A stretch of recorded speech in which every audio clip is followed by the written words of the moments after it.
오늘은 창세기 19장 말씀을 이제 두 번째로 나누고자 합니다. 그러면 우리가 지난주 창세기 19장 1절로부터 11절의 말씀을 통해서 소돔 사람의 상태, 한마디로 소돔 사람들이 얼마나 부패하고 얼마나 타락하였는지 그 실상을 여실히 우리가 살펴보았습니다. 나이가 어리다라고 해서 그 죄악이 소위 말하면 죄된 것이 아니에요.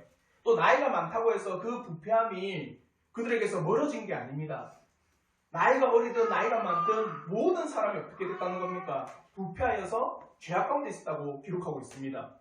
또 소돔성의 구석에 산다고 하여서 죄가 없는 것도 아니고, 또 소돔의 끝에서 끝까지 죄로 가득한 모습을 우리가 창세기 19장 1절부터 11절의 말씀을 통해 살펴보았습니다.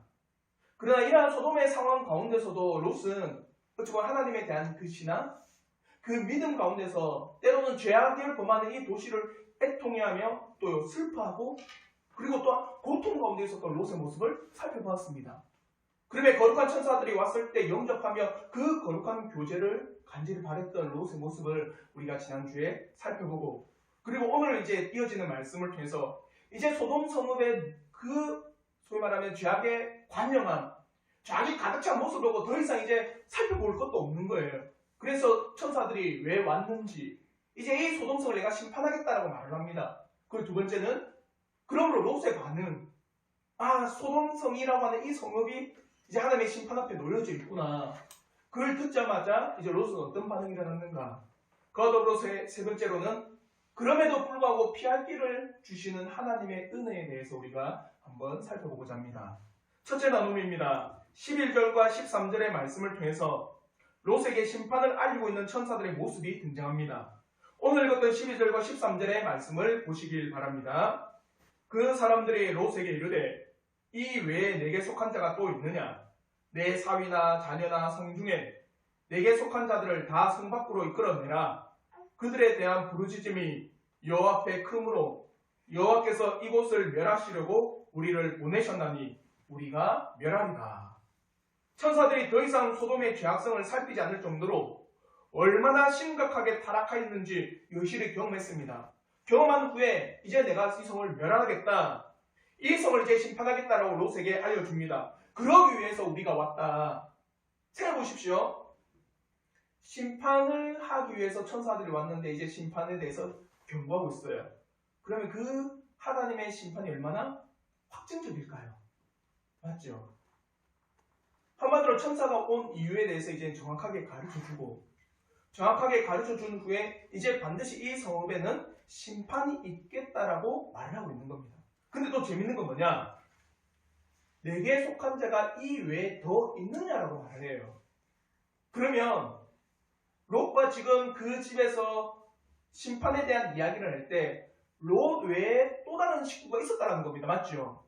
그 이 외에 다른 식구가 있느냐 물어볼 때는 롯 외에 또 다른 식구가 그 안에 있었다는 겁니다. 뒤에 보면은 그의 아내와 두 딸이 그 가정에 있었어요. 지금 이 집에 롯과 다른 이들이 있다는 사실을 또한 이 성경에서도 가르쳐주고 있습니다. 그러므로 내게 속한 모든 자들을 성 밖으로 끌어내라고 천사는 말을 하고 있습니다. 이 죄악된 도시에 머물지 말라. 이 죄악된 도시를 떠나야 한다. 이 죄악된 도시에 그대로 있어서는 안 된다. 이 죄악된 도시를 떠나지 않고서는 결코 심판을 피할 수 없다라고 말을 하고 있습니다. 이제 두 번째는 이 소식을 들은 롯의 반응은 뭐냐? 이제 심판하겠다. 확증적이고 필연적이고 이제는 뭡니까? 미룰 수 없는 심판이 이제 당도인 겁니다. 이 소식을 듣고 너의 지금 이 가족 외에 또 다른 가족이 있느냐라는 소리를 듣고는 롯이 어떻게 했느냐? 사위들한테 달려가요. 그게 바로 창세기 19장 14절의 말씀입니다. 롯이 나가서 그 딸들과 결혼할 사위들에게 말하여 이르기를 여호와께서 이 성을 멸하실 터이니 너희는 일어나 이곳에서 떠나라 하되 그의 사위들은 농담으로 여겼더라. 한마디로 이 외에 가족들이 더 있느냐? 그들을 빨리 데리고 성 밖을 떠나라. 내가 이제 심판하리라. 그 소식을 듣자마자 롯은 바로 나가서 어떻게 했습니까? 사위들에게 이 소돔 성읍이 하나님의 심판을 당할 것이다 라고 말을 해요. 그러면서 한글 성경에서는 그냥 심판을 당할 것이다 라고 말을 하지만 히브리어로 보면요 어조가 보입니다. 뭐라냐? 후무와 채우라는 단어를 썼거든요. 후무와 채우. 이건 명령형으로 돼 있어요. 명령이라는 건 뭡니까? 강압적인 겁니다. 맞죠? 때로는 강제적인 것도 있습니다. 롯이 사위들에게 야, 소돔성이 심판당하겠다 이렇게 말하는 게 아니라는 거예요. 강력하게 권고를 한 겁니다. 명령형 후와 채무를 쓰면서 명령형으로 지금 당장 떠나라. 지금 당장 이 소돔을 떠나서 생명을 유지하라고 말을 하고 있는 겁니다. 근데 그 강력한 롯의 권고를 듣고도 사위들은 어떻게 했습니까? 농담으로 여긴 거예요. 맞죠? 여기서 말하는 농담이라고 하는 차크라고 하는 단어인데 웃다, 희롱하다라는 뜻이 있습니다. 한마디로 이 소돔성이 이제 멸망을 당할 것이다. 너희는 지금 당장 이 성을 떠나라. 근데 그 소리를 들은 사위들은 웃고 무슨 소리를 하십니까? 그리고 희롱하고 조롱한 거예요. 심판이 임박하였다. 그러니 지금 당장 떠나라고 하는 강력한 권고에도 불구하고 롯의 사위들은 롯의 말을 조롱하며 비웃고 멸시한 겁니다. 지난번 우리가 나눴던 것과 같이 노아의 홍수 때와 같습니다. 120년 동안 방주를 짓고 있는 그 노아, 그래서 이 땅은 물로 심판을 받을 것이다. 그러나 세상 사람들은 관심이 없었던 그때와 마찬가지입니다. 아마도 이 큰 성읍인 소돔이 과연 멸망할까? 창세기 14장에서 보면은 정말 에덴 동산과 같이 물이 풍부하고 사람이 살기에 좋은 이 성읍이, 이 큰 성읍이 과연 심판을 당할까? 죄악에 물들어버린 두 사위될 사람은 롯의 말에 대해서 믿지 않을 뿐만 아니라 듣지도 않고 조롱하며 거부합니다. 롯은 지금 심판이 있음을 분명히 알리며 증거하며 외쳤지만, 강력하게 권면했지만 어떻게 했다는 겁니까? 듣지는 않았다는 거예요. 이제 마지막 세 번째입니다. 15절부터 22절의 말씀을 통해 이 롯의 미련 가운데 또 구원의 은혜를 베푸시는 하나님에 대해서 우리가 살펴볼게요. 이제 심판이 임박하였습니다. 그 심판의 임박함에 대해서 오늘 15절에서는 이렇게 말하고 있습니다. 창세기 19장 15절의 말씀에 동틀 때, 언제라고 합니까? 동틀 때입니다. 동틀 때. 동틀 때가 언제예요?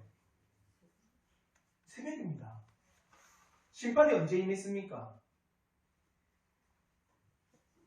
사람들이 아무도 모르게 자고 있을 때, 관심이 없을 때, 그 새벽에 뭐가 임한 거예요? 심판이 당도한 겁니다. 그 동틀 때 천사가 어떻게 했느냐? 천사가 롯을 재촉하여 이르되 일어나 여기 있는 내 아내와 두 딸을 이끌어내라. 이 성의 죄악 중에 함께 멸망할까 하노라. 자요. 동틀 때 새벽에 천사들이 찾아와 롯을 어떻게 한 겁니까? 깨운 겁니다. 깨우고는 이 아내와 두 딸을 데리고 가라고 합니다. 사위는 없습니다. 맞죠? 멸시하고 조롱한 그 사위는 존재하지 않아요. 근데 재밌는 게 있어요. 자고 있습니다. 롯이. 그래 천사들이 와서 깨우는 거예요. 흡사 마가복음 13장 32절과 33절에 주님이 하신 말씀과 흡사 비슷합니다. 그러나 그날과 그때는 아무도 모르나니 하늘에 있는 천사들도 아들도 모르고 아버지만 아시느니라. 주의하라, 깨어있으라. 그때가 언제인지 알지 못합니다. 깨어있으라. 왜냐하면 인자가 올 때 언제 올지 아무도 모르기 때문이다. 아들도 모르고 오직 아버지만이 아신다. 하나님 아버지께서 마지막 심판의 때가 언제인지 우리가 알지 못하기 때문에 너희는 진정 이 죄악과 같은 성에서 깨어 있어야 된다는 것을 말씀하고 있습니다.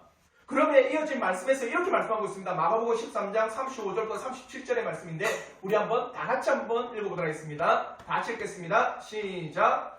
그러므로 깨어 있으라. 집주인이 언제 올는지 혹 저물 때일는지 밤중일는지 다굴 때일는지 새벽일는지 너희가 알지 못함이라. 그가 호련히 와서 너희가 자는 것을 보지 않도록 하라. 깨어 있으라. 내가 너에게 하는 이 말은 모든 사람에게 하는 말이니라 하시니라. 너희가 자는 것을 보지 않도록 하라. 근데 지금 롯은 어떻게 하고 있습니까? 자고 있어요. 사랑하는 성도 여러분, 지금 소돔성에 심판이 임박했습니다. 근데 그 심판은 아무도 모를 새벽에 일어납니다. 아무도 알지 못하게 일어나는 심판의 시작입니다. 그리고 이전에 살폈던 롯의 사위들은 죽지도 않습니다. 안타깝죠. 지금 롯과 함께한 사람은 아내와 두 딸 외에는 없습니다. 심판의 외침에도 불구하고 사위들은 오지도 않고 또 롯은 자고 있습니다. 이상하지 않습니까? 저만 이상한 걸 느끼나요? 보십시오. 11절과 13절에서는 뭐라 하느냐? 심판이 이제 당도했다. 롯이 그를 듣자마자 누구한테 갔어요? 사위한테 갔습니다. 맞죠? 그리고는 강력하게 공고합니다. 떠나라고. 강력하게 공고하고 강력히 이 성에서 너는 이제 너희들은 빨리 피하라. 근데 롯은 뭐 하고 있어요? 자고 있어요. 여러분에게 한번 질문해 볼게요. 지금 호텔에 머물고 있는데 쓰나미 경보가 울립니다. 그리고 조금 있으면 쓰나미가 덮쳐서 호텔이 무너진다라고 안내방송이 흘러넘쳐요. 그럼 여러분 어떻게 하겠습니까? 주무시겠어요? 일어나서 짐을 챙기고 가족들 데리고 바로 질주를 대피하지 않겠습니까? 롯이 어떻게 하고 있습니까? 심판이 있다고 하는 천사의 소식을 듣고 사회에 가서 알린 후에 잠을 잡니다. 그러니 천사들이 일어나라고 깨우는 거예요.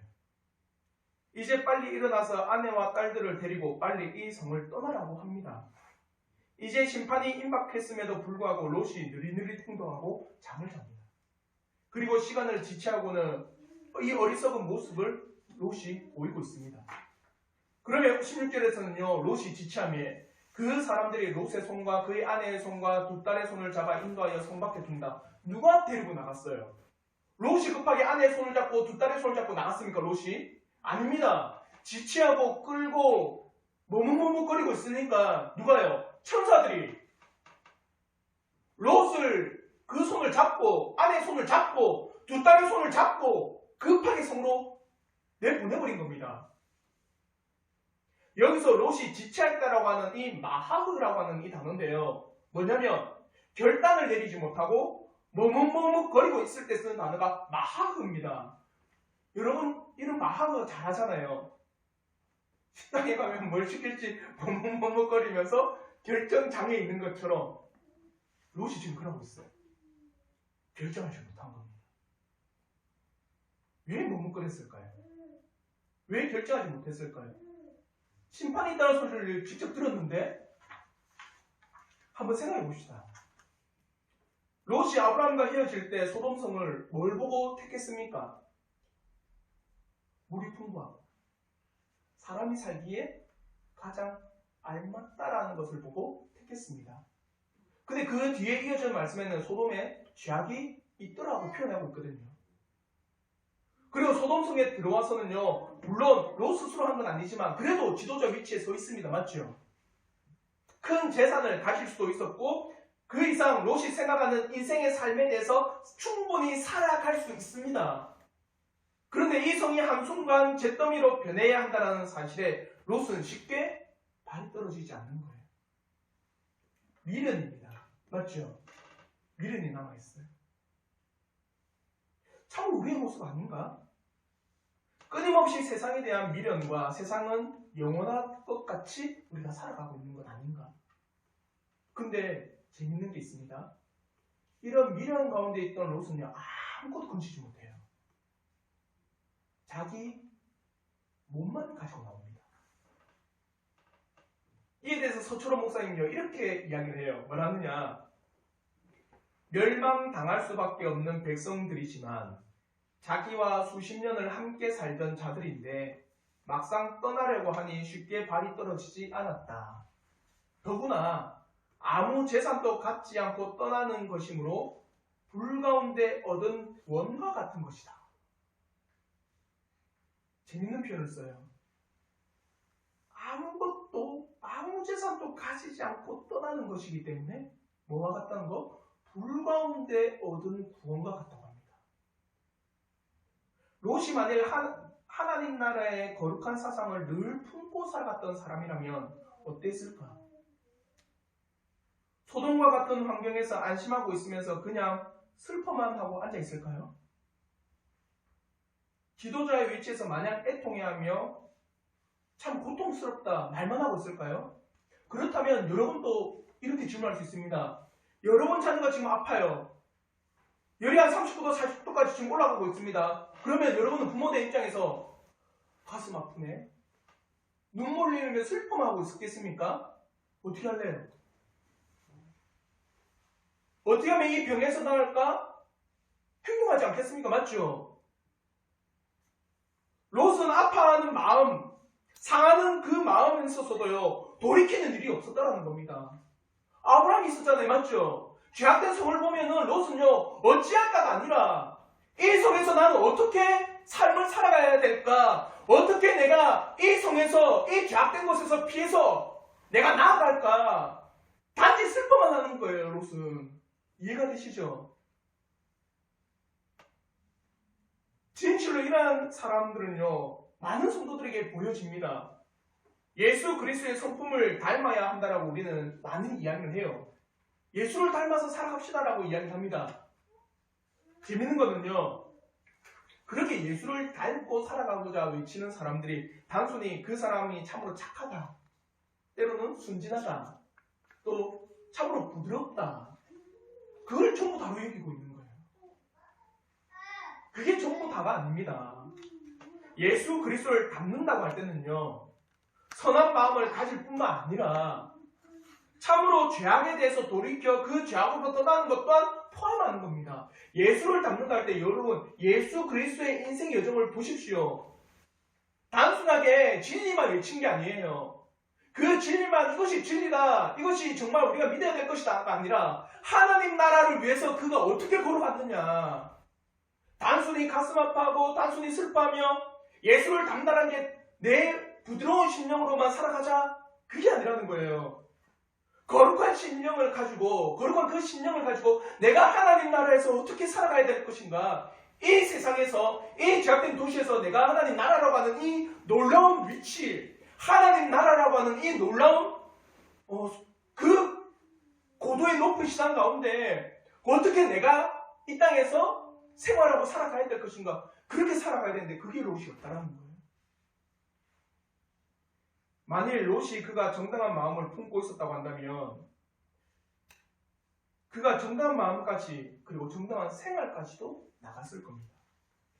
세상에 있는 것들을 자꾸 허용하고 자신을 돌이키는 일을 계속 뒤로 미루었던 것이 지금 바로 롯의 모습이에요. 철저하게 자기를 분석해서 바른 인생관과 바른 신앙의 참된 길을 세우고 나아가야지 그냥 머물러서는 안 된다는 겁니다. 그 결과가 지금 머뭇거리고 소돔의 큰 멸망 앞에서 아무것도 없이 그냥 몸만 갈랑 건짐을 받은 거예요. 롯이 소돔에서 지냈던 수십 년의 그 모든 삶의 여정이 없어져 버린 거예요. 괴롭지 않을까요? 생각해 보십시오. 여러분은 지금 이제 30대에서 40대, 10대에서 거의 40대까지 이제는 죽을 때까지 평생을 예배드리고 살아가요. 근데 그 예배드림 앞에서 난 이렇게 예배드렸다. 근데 그 모든 예배의 인생의 여정이 다 무너져버린 겁니다. 수십 년을 그 소돔에서 살았지만 지금 자기가 뭡니까? 가지고 나온 건 몸밖에 없어요. 그게 바로 고린도전서 3장 10절부터 15절의 말씀과 같습니다. 우리 한번 길지만 고린도전서 3장 10절부터 15절의 말씀 우리 한번 다 같이 읽어보겠습니다. 시작! 내게 주신 하나님의 은혜를 따라 내가 지혜로운 건축자와 같이 터를 닦아둠에 다른 이가 그 위에 세우나 그러나 각각 어떻게 그 위에 세울까를 조심할지니라. 자요, 터가 있습니다. 예수 그리스도의 터 외에는 없습니다. 진리의 터는요. 근데 뭐라고 합니까? 각각 어떻게 그 위에 세울까를 조심하라는 거예요. 뒤에서 뭐라고 합니까? 이 닦아둔 것 외에 능히 다른 터를 닦아둘 자 없으니 이 터는 곧 예수 그리스도라. 만일 누구든지 자 예수 그리스도의 터 위에 금이나 은이나 보석이나 나무나 풀이나 집으로 이 터 위에 세우면 각 사람의 공적이 나타날 터인데 그날의 공적이 밝히리니 이는 불로 나타내고 그 불이 각 사람의 공적이 어떠한 것을 시험할 것입니다. 만일 누구든지 그 위에 세운 공적이 그대로 있으면 상을 받고 누구든지 그 공적이 불타면 해를 받으리니 그러나 자신은 구원을 받되 불 가운데서 받은 것과 같으리라. 공적이 뭔지 아세요? 공적? 공적이란 건요, 사회나 국가에 관계하는 것이 공적입니다. 공적인 저, 공적인 소위 말하면 이루어 나간 거. 사회나 국가에서 어떻게 이 사람이 공적을 세웠느냐. 그래서 나라에 공을 세운 사람들을 뭐라고 합니까? 유공자래요. 맞죠? 아, 이 사람은 이런 공적이 있다. 여기서 그리스도인의 공적은 뭘까요? 그리스도인의 공적. 우리에게 공적은 뭘까요? 하나님 나라입니다. 하나님 나라의 사회잖아요. 맞죠? 우리의 국가는 하나님 나라입니다. 근데 이 하나님 나라라고 하는 이 공적을 위해서 그리스도의 터 위에 뭘 세우냐? 금을 세우고 은을 세우고 보석으로 나무나 풀이나 집으로 세우는데 그게 누군가 있겠냐는 거예요. 더 쉽게 예를 들게요. 오늘날 많은 사람들이 이렇게 이야기합니다. 예수를 믿으면 축복받고 예수를 믿으면 복받고 예수를 믿으면 풍족해지고 예수를 믿으면 잘된다라고 하면서 공적을 세워나갑니다. 단순하게 예수를 믿으면 이 땅에서 잘된다라는 건 예수를 믿으면 이 땅에서 다른 사람들보다 어떻게 해요? 잘 먹고 잘 산다라는 공적만 쌓아나가고 있어요. 심판 때 어떻게 될까요? 이게 하나님 나라의 공적으로 쌓일까요? 없어져 버리는 거예요. 그러니까 자신은 구원을 받되 불 가운데 받는다고 하는 말 이 말입니다. 부끄럽다는 거예요. 예수를 믿고 살아가는데 단순하게 예수를 믿는 그 이상도 그 이하가 아니라는 겁니다. 단지 예수만 믿고 살아가는 거예요. 예수를 믿고 살아가는 우리의 인생과 삶의 놀라운 그 척도는 뭐냐라는 그 자체가 없다는 겁니다. 사랑하는 성도 여러분, 우리가 예수 그리스도 가운데 구원을 얻었다고 합니다. 예수 그리스도 가운데 구원을 받았고 예수 그리스도의 십자가로 인해서 구원의 은혜를 얻었다고 합니다. 그러한 이후에 우리의 삶은 어떻습니까? 단순히 구원받았습니다. 이제 다 이루었습니다가 우리의 삶이 되어야 될까요? 정말 성도다운 삶이라고 할 때는요, 건전한 진리와 말씀을 품고 살아간다 할 때는 세상을 어떻게 봐야 될 것인가가 늘 있어요. 또 인간을 어떻게 봐야 될 건가가 늘 있습니다. 그 가운데 내 인생이라고 하는 것, 내 삶이라는 것을 어떻게 세워나가야 될 건가 늘 있다는 거예요. 오늘날 많은 그리스도인이라고 불리는 사람이 이와 같습니다. 롯과 같이 그냥 슬퍼만 할 뿐 그 이상을 하지 않습니다. 그냥 가슴 아파만 할 뿐 그 이상을 가지고 성도로서 그리스도인으로서 자신의 인생이 어떠해야 할 것인가를 품지 않고 그냥 살아갑니다. 롯은 참으로 부끄럽습니다. 자신이 지체한 결과가 이제 뒤이어 나오는데 어떠냐? 17절의 말씀을 보면 이렇게 말씀합니다. 그 사람들이 그들을 밖으로 이끌어낸 후에 이르되 도망하여 생명을 보존하라. 돌아보거나 들에 머물지 말고 산으로 도망하여 멸망함을 면하라. 한마디로 지금 빨리 가라. 빨리 가서 저 산에 머물러라. 그래야 심판을 면한다 했는데 롯은 뭐랍니까? 롯이 그들에게 이르되 내 주여 그리 마옵소서. 주의 종이 주께 은혜를 입었고 주께서 큰 인자를 내게 베푸사 내 생명을 구원하시오나 내가 도망하여 산에까지 갈 수 없다고 합니다. 왜 못 갔을까요? 왜 못 갔을까? 생각해 보십시오. 그 밤에 천사들과 대하면서 심판이 있겠다고 하고 자기 사위들에게 알려서 강권적으로 너 빨리 도망가라고 하고 롯이 갔다면 이 산에 못 머물렀을까요? 못 갔을까? 갔습니다. 근데 지금 왜 못 간답니까? 잠자고 지치기 때문이에요. 그리고 이렇게 이야기합니다. 두렵건대 재앙을 만나 죽을까 하나이다. 보소서 저 성읍은 도망하기에 가깝고 작기도 하오니 나를 그곳으로 도망하게 하소서. 이는 작은 성읍이 아니니까 내 생명이 보존되리이다. 저 성읍으로 저를 도망가게 하여 주옵소서. 근데 하나님의 자비가 보입니다. 롯은 지체했고 머뭇머뭇거렸고 결단하지 못했을 때, 그래서 하나님께서 가라고 한 까지 못 갔을 때, 그럼에도 불구하고 롯의 요청을 하나님은 들어주시고 그를 심판해서 면제해 주십니다. 그게 창세기 19장 21절부터 22절의 말씀입니다. 그가 그에게 이르되 내가 이 일에도 내 소원을 들었은즉 내가 말하는 그 성읍을 멸하지 아니하리라. 그리로 속히 도망하라. 내가 거기 이르기까지 내가 아무 일도 할 수 없노라. 그러므로 그 성읍 이름을 소알이라 불렀더라. 자, 롯이 건짐을 받은 것은 롯 때문입니까? 롯에게는 아무런 건짐을 받을 이유가 없어요. 어찌 보면 그 소돔 성읍의 사람들과 같이 심판을 당해도 합당합니다. 근데 롯을 건져주셨어요. 또 도망가라 한 곳까지도 도망도 못 가고 저 작은 성읍, 옆에 있는 작은 성읍에 도망하지, 그렇게 하라. 그럼 내가 저 성을 멸하지 않겠다고 합니다. 뭐 때문에요? 하나님의 자비가 아니고는 이게 표현이 안 됩니다. 사랑하는 성도 여러분, 진실로 하나님의 자비로우심으로 우리를 정말 깨우쳐 주시기를 저는 진심으로 바라요. 저는 진실로 우리 성도라고 불리는 존재, 성도라고 하는 우리가 과연 이 땅에서 어떻게 살 것인가 늘 주의하며 살아가는 존재라고 여깁니다. 하나님 나라를 위해서 과연 하나님께서 나에게 허락하신 걸 통해 할 수 있는 일이 무언가, 과연 하나님 나라를 위해서 내 인생이 어떠해야 될 것인가, 끊임없이 저는 되물어보기를 진심으로 바랍니다.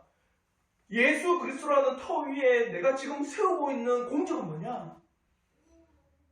예수 그리스도라고 하는 그 터 위에 내가 지금까지 내 인생이라고 하는 것, 내 삶이라고 하는 것을 과연 어떻게 세워나가고 있느냐? 불로서 없어질 것이냐? 아니면 주님이 말씀하신 것처럼 영원히 썩지도 않고 영원히 좀이 없고 동목이 없는 그곳에 내 공적을 쌓아나가고 있느냐? 사랑하는 성도 여러분, 오늘 이 천사의 심판의 확증에 대한 경고와 더불어 롯의 모습을 통해서 우리가 교훈을 얻고자 합니다. 첫째는요, 깨어있으십시오. 정말 간곡히 공면됩니다. 특히 이 시대 가운데 깨어있으십시오. 진실로 심판은 언제든지 우리에게 찾아올 수 있습니다. 두 가지 심판이 찾아와요.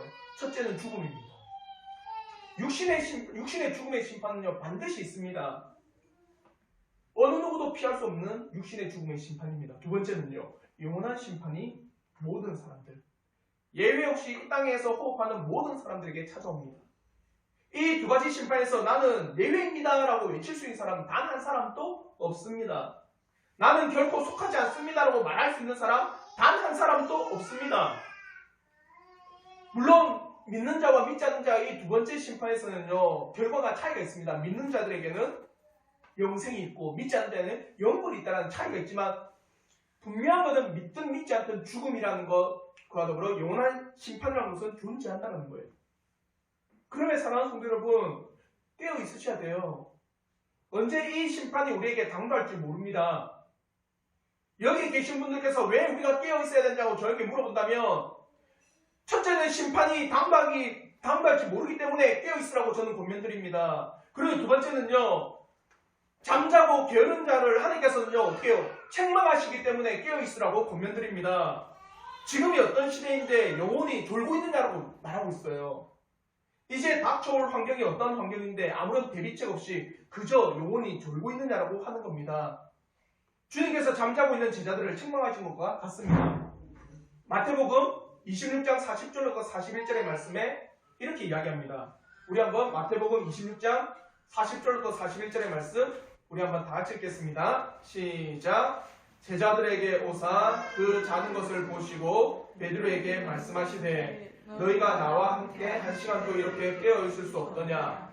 시험에 들지 않게 깨어 기도하라. 마음에는 원이로되 육신이 약하도다 하시고, 한마디로 이제 주님이 십자가에 잡히시고 죽음을 당하기에 앞서 있습니다. 근데 제자들이 그 상황이 없다는데도 불구하고 자고 있는 거예요. 사랑하는 성도 여러분, 주님의 심판은 언제 올지 모르니 깨어 있으십시오. 그리고 깨어있지 아니하고 게으르고 잠을 자는 그 영혼을 하나님께서 책망하시기 때문에 깨어있으십시오. 그리고 세 번째로 잠든 성도들의 신앙의 의무는요, 매우 나쁜 혼합물이 섞여있기 때문에 깨어있어야 됩니다. 망각 증세가 있고 무모함이, 실증냄, 하나님 업신여김 등의 신앙의 잘못된 혼합물들이 섞여져 볼 수밖에 없습니다. 하나님의 신앙에 잠을 자고 있는 자들은요, 하나님께서 옆구리에 박차를 가하고 신앙의 깊은 잠을 자고 있는 자들에게 책망을 가하심으로 인해서 경각심을 불러일으키실 겁니다. 그러니 하나님께서 신앙에서 잠을 자고 있는 자들을 책망하는 겁니다. 이것만으로도 우리가 왜 깨어 있어야 되는지에 대한 합당한 대답이 되지 않겠습니까? 그러면 더욱더 구체적으로 무엇에 깨어 있어야 되느냐? 우리 속에 있는 부패한 죄에 대해서 깨어 있으셔야 됩니다. 우리의 부패성이 뭔지 아세요? 사람의 부패성.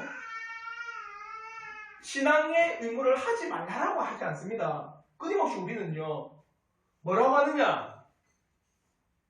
진지하고 열성적으로 신앙의 의무를 이행하지 말라고 해요. 그저 참석하는 것으로 인해서 만족하고 그저 신앙의 의무를 행하는 것으로 인해서 만족하라고 하는 것이 우리의 부패성입니다. 끊임없이 내 속에서는요, 이렇게 외치고 있어요. 뭘 그렇게 고리타분하고 머리 아프게 고민하고 생각하고 따지고 묻고 하지 말라.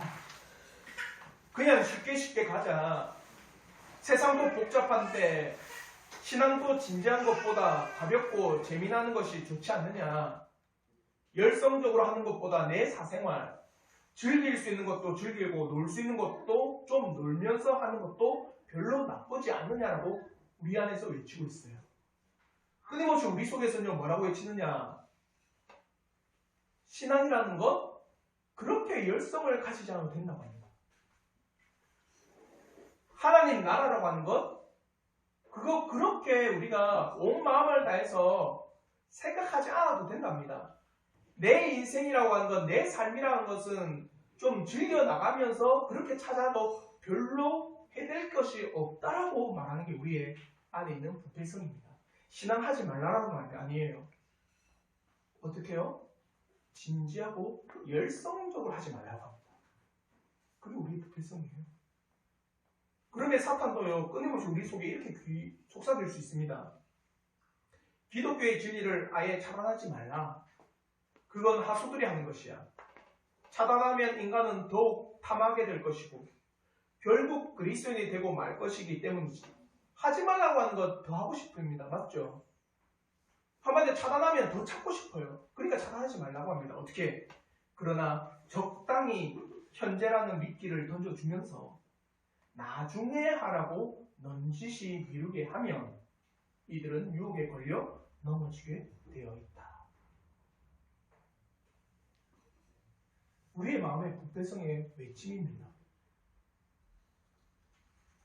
열성적으로 진지하게 할 필요 없다. 대충 이제 되었다라고 말하고 내 안에 속삭이는 말이 있다면 사랑하는 성도 여러분, 깨어 있으십시오. 여러분의 그 마음 안에 이 정도면 됐지. 이 정도면 괜찮은 거 아니야? 그런 마음의 외침이 들린다면 깨어 있으십시오. 끊임없이 사탄과 우리 안에 있는 부패한 마음의 외침입니다. 또한 우리가 깨어 있어야 되는 건 뭔지 아십니까? 이 세상에 대해서 깨어 있으셔야 돼요. 저는 오늘날이 더 그렇습니다. 오늘 한번 보십시오. 진짜요. 이제 향후 몇십 년도 안 갈 겁니다. 교회는 필요 없는 시대가 될 거예요. 교회는 이제 필요 없다고 하는 사람들이 이제는 그리스도인들 가운데 반 이상 될걸요. 특히 코로나 이후로 지역교회라고 하는 것이 과연 유익한가? 예배라고 하는 것이 단순히 현장에서만 드려야 되는 것인가? 이제 이게 물음표를 달기 시작합니다. 교회라고 하는 것이 이렇게 모여서 예배드리고 함께 찬양하고 그것이 과연 오늘 이 시대에 필요한가라는 물음표를 달기 시작합니다. 예전에는 어떻게 했는지 아세요? 반드시 있고 해야 된다는 것이 이제는 어떻게 해요? 과연 이렇게 하지 않아도 되지 않는가라고 하는 물음표를 달기 시작했어요. 그러면 우리가 정말 깨어있지 못하면요, 그리고 이 세상의 방향을 알지 못하면요, 반드시 이런 현상 가운데 집어삼킴을 당할 겁니다. 사랑하는 성도 여러분, 깨어있으십시오. 우리에게 주신 하나님의 은혜를 빼앗지 못하도록, 또한 우리가 영적으로 더욱 성장하고 자라지 못하도록 우리가 은혜의 자리에서 멀어지게 만들어버리는 모든 악한 자들에 대해서 깨어있기를 진심으로 바랍니다. 그래야지 우리가 살아요. 그래야 여러분이 산다고요. 여러분이 잠자고 있어서 살지를 못해요. 언제까지 잠을 자겠습니까? 심판이 당도했는데도 불구하고 잠자고 있는 롯과 같이 그렇게 살지 않아야 되는 거거든요. 심판이 당도하고 있는 그 현실과 상황과 이 세상 앞에 우리는 늘 깨어 우리의 신앙을 점검하셔야 돼요. 그러지 않으면 언제 집어삼킴을 당할지 모릅니다. 두 번째는요, 그러면 택하신 자들에게 피할 길을 주시는 하나님이심을 믿고 기도로 강구하십시오. 하나님께서는 구약에 도피성을 주셔서 죽음을 피하도록 하셨습니다. 롯에게 이 작은 성읍을 주셔서 죽음을 피하도록 하셨어요. 그러면 지금 당장 여러분 예수께 달려가셔야 됩니다. 여러분을 죽음으로부터 건질 수 있는 그 예수께로 여러분이 지금 당장 가셔야 돼요. 그러지 않으면 우리는 죽음을 피할 길이 없습니다. 속히 피하기를 바랍니다. 속히 주 예수 그리스도께 나아가기를 진심으로 바랍니다. 주 예수 그리스도께 나아간다고 하는 것이 다른 것이 아닙니다. 그분을 알고자 애쓰십시오. 주 예수 그리스도의 말씀이 무슨 뜻이고 그가 하신 일이 무엇이며 그가 우리에게 이루신 일이 무엇인지 부단히 알려고 애쓰십시오. 반드시 그에게 피할 길을 허락하시고 예수 그리스도의 믿음과 예수 그리스도의 놀라운 은총을 그에게 부어주실 줄 믿습니다. 사랑하는 성도 여러분, 깨어있고 예수 그리스도께 속히 피하시기를 저는 진심으로 권면을 드립니다. 시대가 그래요. 시대가. 근데 그 시대에 우리가 잠을 잔다는 게 가당키 나겠습니까? 진실로 저는 여러분들이 참된 신자와 참된 신앙 가운데 주의 자비와 은혜 가운데 주 예수 그리스도의 도피성으로 피하여 심판을 면하기를 저는 진심으로 바랍니다. 정말 심판을 면하기를 바라요. 우리의 영혼이 살 길이 그거밖에 없습니다. 지체하지 마십시오. 가장 늦었다고 생각되어지는 그때가 가장 빠른 때입니다. 속히 하십시오. 진실로 롯과 같이 심판이 임함에도 게으름을 피우지 않고 참된 신앙의 길로 나아가기를 지체하지 않기를 주님의 이름으로 축원합니다. 기도하겠습니다.